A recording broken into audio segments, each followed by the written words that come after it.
4,000 kilometre हजारों लोग एक साथ मिलके चले।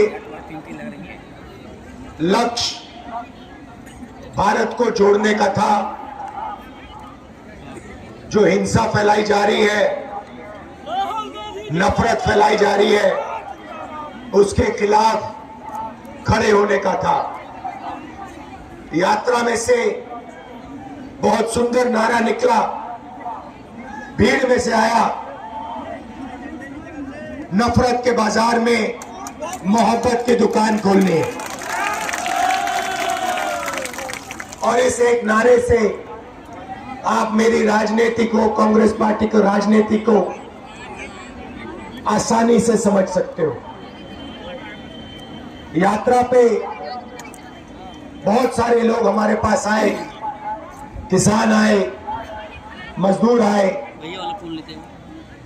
गरीब लोग आए, छोटे व्यापारी आए, और जो उनके दिल में था उन्होंने हमें कहा, बेरोजगारी की बताई बात, महंगाई की बात बताई, जीएसटी की शिकायत की। दिल खोल के लाखों लोगों ने हमारे सामने अपनी बात रखी। बीच में दूसरे प्रदेश से भी लोग आते थे, यूपी से आए, बंगाल से। उन्होंने कहा, देखिए आप कन्याकुमारी से कश्मीर तक चल रहे हो, मगर हमारे प्रदेश में तो आप आए नहीं। अमेठी के लोग आए, इन्होंने कहा आपने भारत जोड़ो यात्रा की, मगर आपकी यात्रा अमेठी से नहीं आई, ये कैसी यात्रा है? और उसमें सच्चाई भी है। तो इसलिए हमने इस साल दूसरी भारत जोड़ो यात्रा की, मणिपुर से महाराष्ट्र तक, और आज मैं आपके सामने यहां अमेठी में हाजिर हूं।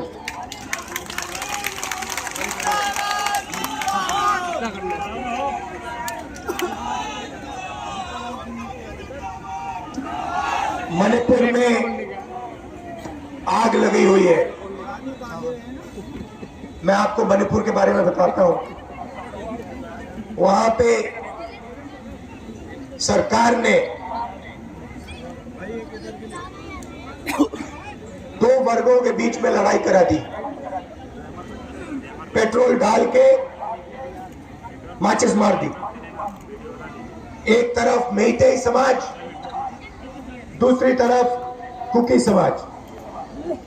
आप मणिपुर आज नहीं जा सकते। मैं आपको अपनी बात बताता हूं, हिंदुस्तान के एक प्रदेश में क्या हो रहा है। हम गए, दोनों समाजों ने हमें बुलाया, मेइतेई समाज ने भी बुलाया, कुकी समाज ने भी बुलाया। पहली बार मैंने अपने राजनीतिक जीवन में ये ऐसा देखा है। जब हम मेइतेई समाज के एरिया के बाहर पहुंचे तो उनका हमें मैसेज आता है कि देखिए, हम आपकी स्वागत कर रहे हैं, हमने आपको बुलाया है, आप आइए, भारत जोड़ो यात्रा में आप आए हैं, हम आपका स्वागत करते हैं, मगर अगर आपकी सिक्योरिटी में कोई भी कुकी समाज का व्यक्ति होगा,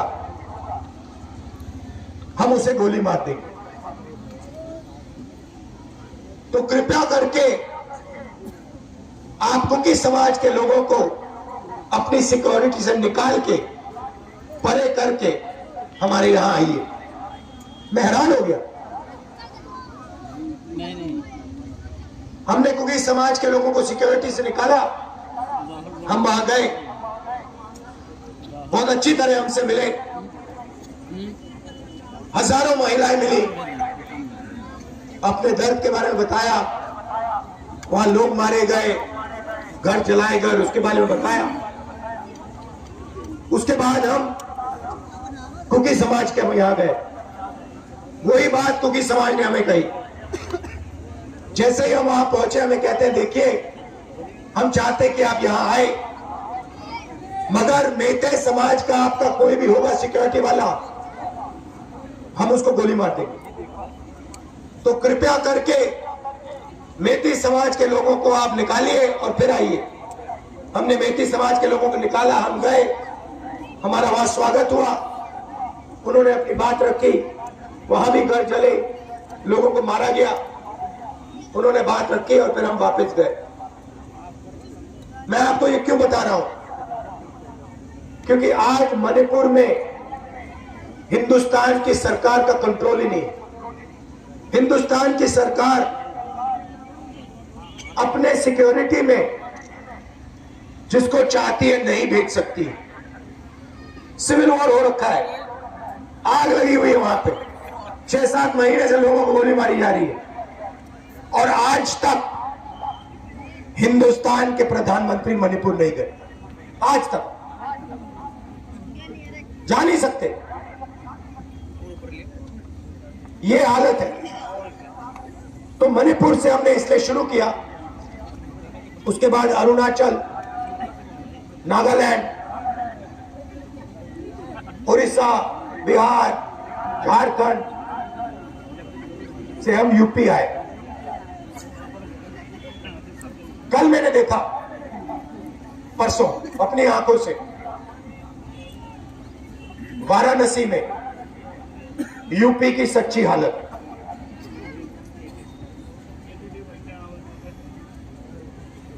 सड़क पे रात को हजारों युवा शराब पिए सड़क पे लेटे हुए, वाराणसी में बाजा चल रहा है,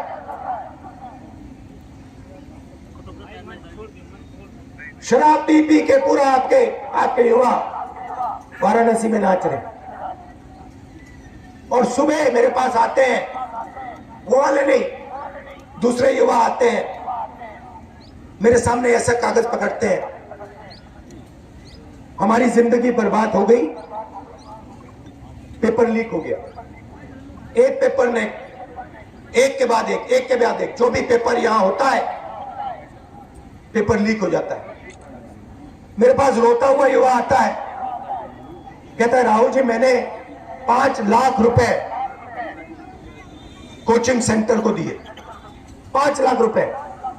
मैंने सपना देखा था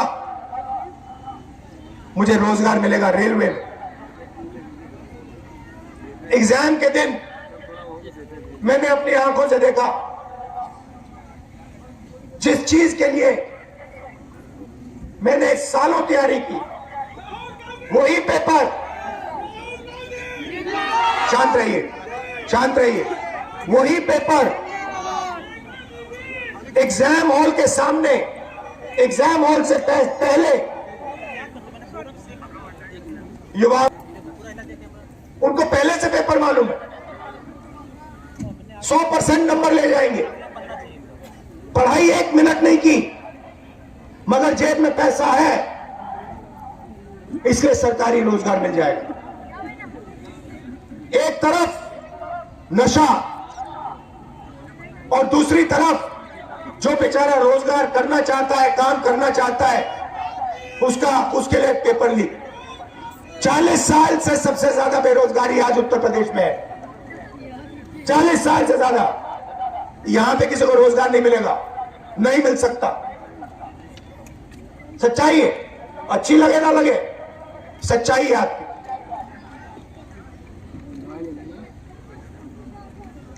हर मीटिंग में मैं पूछता हूं, उत्तर प्रदेश में पिछड़े वर्ग की कितनी आबादी है? आपको मालूम है? हिंदुस्तान में पिछड़े वर्ग की कितनी आबादी है जानते हो? 50%। गिनती करो, 50% पिछड़े हैं। दलित कितने हैं? 15%। 50-15 कितना हुआ? 65। 8% आदिवासी है। 65 में 8 जोड़ो, कितने हुए? 73। 73% पिछड़े, दलित और आदिवासी। मैंने माइनॉरिटी की बात नहीं की अभी, उनके बारे में बोला भी नहीं, वो 15% है। ठीक है, अब मैं आपसे पूछता हूं, हिंदुस्तान की सबसे बड़ी 200 कंपनियों में पिछड़ी जात, दलित और आदिवासी कितने मालिक हैं? एक भी नहीं। कितने हैं? एक नहीं है, एक नहीं है। मैनेजमेंट टीम में कितने? एक भी नहीं है। ये मीडिया के लोग खड़े हैं यहाँ पे, मीडिया में 73% के कितने लोग? एक भी नहीं। चलो प्राइवेट अस्पतालों की बात करते हैं, उनके मालिकों में 73% के कितने लोग? एक भी नहीं। चलो उसको छोड़ो, हाई कोर्ट में चलते हैं, 650 हाई कोर्ट के जज हैं, उसमें 73% के कितने? 650 में से 100। चलो प्राइवेट अस्पतालों की बात करते हैं, वेदांता, एस्कॉर्ट, वेदांता, इनमें से आपके कितने मालिक? जीरो। बड़े बड़े अस्पतालों में जाओ, बड़े बड़े डॉक्टरों के नाम पढ़ो, उसमें से पिछड़े कितने, दलित कितने, आदिवासी कितने, बताओ? जीरो, एक नहीं। सरकार में जाओ, 90 अफसर दिल्ली की सरकार चलाते हैं, आईएएस अफसर है, बजट को वो बांटते हैं, उसमें से बताओ 73% कितने? तीन ओबीसी, 3 दलित, 1 आदिवासी, वो भी पिछले कमरे में बंद। बड़े मंत्रालयों में नहीं, फाइनेंस मिनिस्ट्री में नहीं, डिफेंस मिनिस्ट्री में नहीं, वो पीछे कमरे में बंद। 73% आपकी आबादी है, कहीं भागीदारी नहीं आपकी। अच्छा ये बताओ, 200 सबसे बड़ी कंपनियों का मालिक जनरल कास्ट में गरीब व्यक्ति कोई है? एक है? एक नहीं मिलेगा आपको। आपके नाम पता कहां है? मैं आपको बताता हूं, आपके नाम जुडिशरी में नहीं मिलेंगे, आपके नाम मीडिया में नहीं मिलेंगे, आपके नाम प्राइवेट अस्पताल की कंपनियों में नहीं मिलेंगे, प्राइवेट कॉलेजेस यूनिवर्सिटी में नहीं मिलेंगे। बड़ी बड़े ब्यूरोक्रेट्स हैं, करोड़ों रुपए कमाते हैं, वहां आपके लोग नहीं मिलेंगे। आपके लोग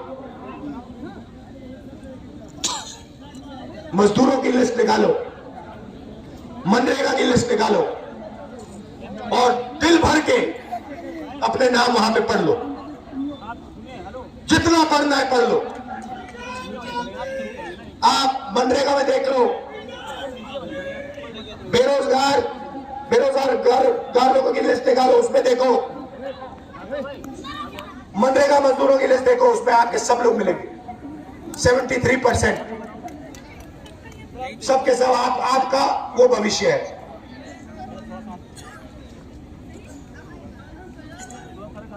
ये हो रहा है आपके साथ, ध्यान भटकाया जाता है आपका। कभी आपसे कहेंगे देखो भैया पाकिस्तान में क्या हो रहा है, कभी कहेंगे भैया चाइना आ गया, कभी कहेंगे उधर देखो भैया अमिताभ बच्चन नाच रहा है,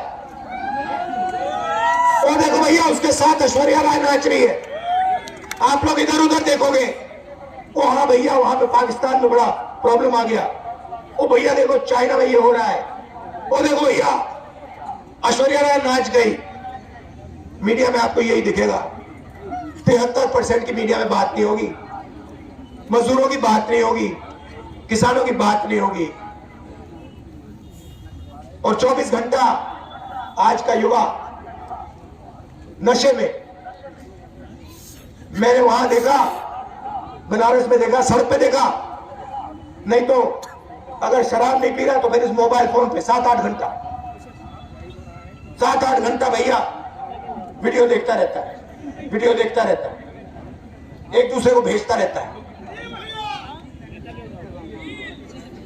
भाई अंबानी का बेटा वीडियो नहीं देखता, अदानी का बेटा वीडियो नहीं देखता। अदानी का बेटा अपना धन गिनता है, आप लोग वीडियो देखते हो। अमित शाह का बेटा हिंदुस्तान के क्रिकेट को चला रहा है, उसने भैया क्रिकेट शॉट मारी कभी जिंदगी में? उसको बैट पकड़ना नहीं आता, वो क्रिकेट चला रहा है। यह सच्चाई है। तो मैंने कहा कि देखिए, क्रांतिकारी कदम सबकी गिनती करनी है। इस देश में गरीब जनरल कास्ट के कितने लोग हैं, उनके हाथों में कितना धन है। इस देश में पिछड़े लोग कितने हैं, कौन सी जात है, उनके पास कितना धन है, आदिवासियों के पास कितना धन है, दलितों के पास कितना धन है।